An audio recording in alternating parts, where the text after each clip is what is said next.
further investment in those. And both on the southern border and also in this age of terrorism, I think we need to look at those additional UAVs and monitoring on our northern border. You have another part of that you have to address, and that's the fact that we got estimate now 16 or 23 million illegals in this country, and it's growing. Yeah. Okay, and we have 15 million people supposedly unemployed. Now, if you sit down and deport them, get rid of them. Okay, do you support foreigners or do you support Americans? Foreigners, illegals, or American citizens? And we should be deporting them. Period. I can show you 3 places. Illegals taking up jobs, okay? And you can do it efficiently. You take the Social Security numbers, if they're not using E-Verify, send somebody out to business pay for it. There's 1,000 ways you can sit down and have it paid for and get rid of those people. So they just about protecting them. It's getting the people here that are taking up our jobs and causing expenses to get, some overseas. That's a fair point, sir.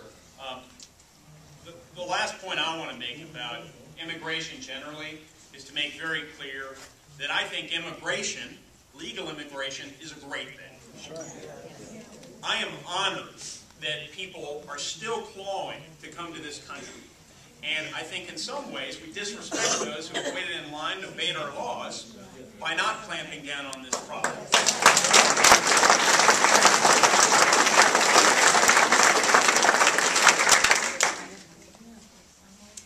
Yes, Miss. On executive orders, President Obama made an executive order that in his health care bill there would be no abortions. There's 2 states that are allowing abortions on his health care plan. How would you handle that? I've heard that. I oppose abortion. I believe that life is fundamental. Life, liberty, and the pursuit of happiness. They started with life. I sit on the board of directors of the Crisis Pregnancy Center. I think that Roe versus Wade was really bad law. But ultimately, to address this issue, this fundamental issue, we're going to have to change the culture. And that's a little above the pay grade of a member of Congress. Because if the Supreme Court strikes down Roe v. Wade at some point in the future, and again, I think it's just demonstrably bad law, and we could talk about that. The decisions then go back to the states, the state legislatures, to make their own decisions about life and how we protect it. Well, there are a lot of state legislatures that are still going to allow abortion, maybe abortion on demand. And so this sort of training occurs at home, in the churches, in communities, and we can only govern ourselves. We can only govern ourselves wisely and morally if we are good people, and that's what our whole foundation of government rests on, ultimately, whether or not the American people are good people. So we need to instill in people the respect for life that is so fundamental to my mind.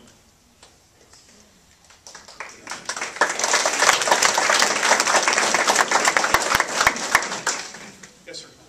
There are a couple of things I'd be interested to know about your campaign itself.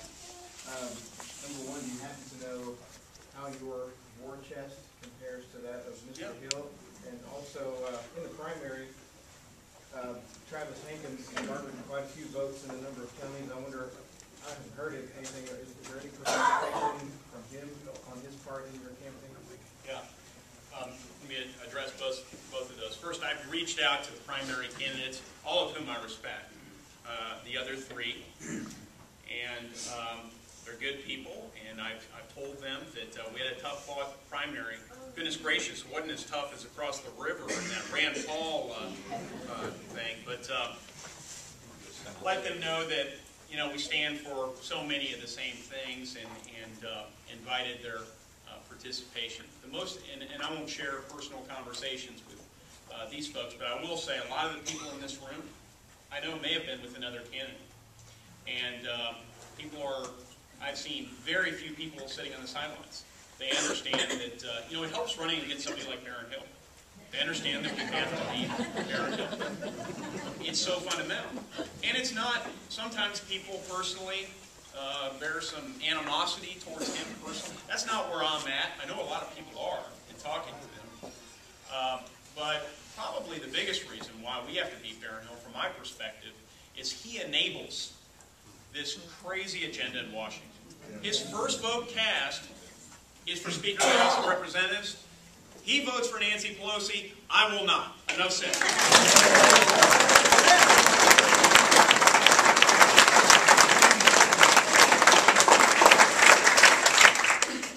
Now, the money question is certainly a good one. I know some people coming into the room contributed some money to make sure we get your information so we know where that came from and whatnot.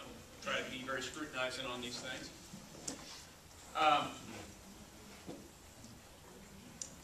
We out-fundraised Barron Hill over the last fundraising quarter. That's extraordinary.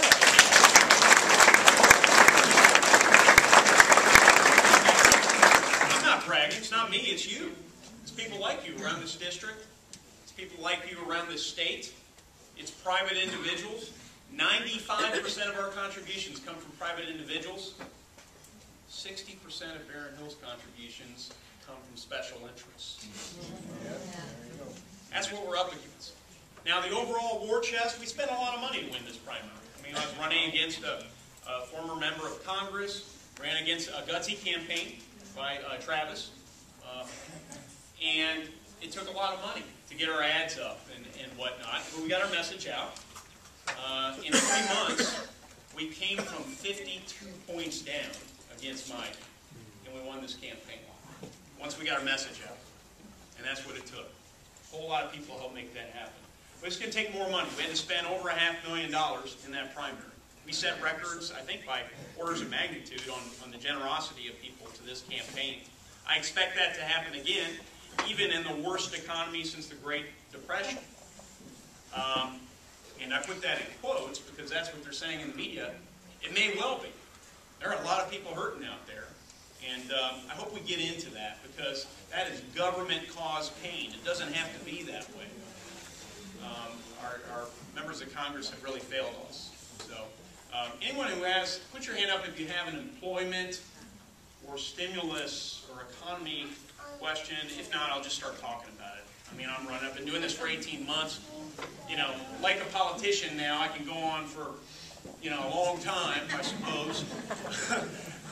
once you give me an issue to talk about. So, gentlemen, right there in the center. Thank you for your patience. Everybody's talking about fiscal responsibility. There's a shovel-ready project right down the road over here in Charlestown. Absolutely.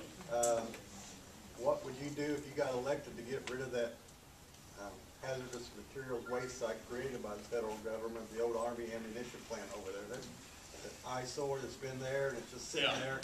Nobody wants to do anything about it to clean it up.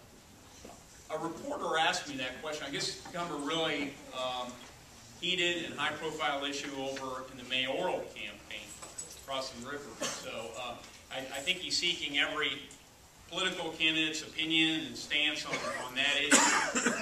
Barron Hill, of course, waited us out. We want to see what our position was first before he developed one. But we went back and saw, after I'd already been posed the question, where Barron was at as well. Because, gosh, the first thing I thought was, he's been up there for about a decade now. I'm curious, has he been fighting for the people? I know this is a real important issue, and I continue to learn more about it. But his position was, it started off really good, actually. It was, he didn't like user fees, and therefore he was going to explore all other options. Public-private financing, corporate partnerships, loans, whatever we can do except for tolling, all right? And I was like, you know what, that's where I was at too. I mean, I think you never enact a user fee or a tax or whatnot until you've explored all other options. Because every dollar you give the government, whatever form, represents labor. And until we diminish a little bit of your freedom as a citizen, we better darn well say we've explored all other options before we go down that route. And the second part of his statement, so that I would agree with that, explore other options. And then he said, and I will work tirelessly at the federal level of government to explore these other